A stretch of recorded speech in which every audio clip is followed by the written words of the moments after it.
بسم الله الرحمن الرحيم.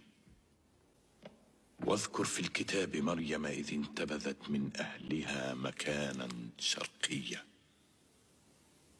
فاتخذت من دونهم حجابا فأرسلنا إليها روحنا فتمثل لها بشرا سويا. قالت إني أعوذ بالرحمن منك إن كنت تقيا. قال إنما أنا رسول ربك لأهب لك غلاما زكيا.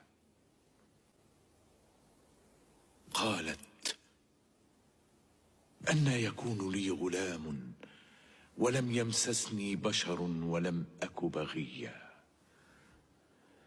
قال كذلك قال ربك هو علي هين ولنجعله آية للناس ورحمة منا وكان أمرا مقضيا. صدق الله العظيم.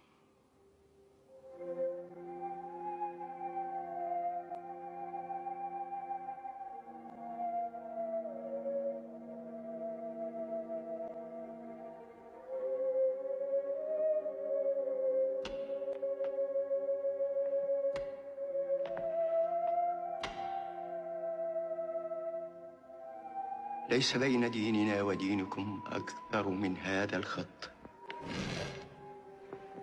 يا عمرو، والله ما أسلم لكم هؤلاء بجبل من ذهب.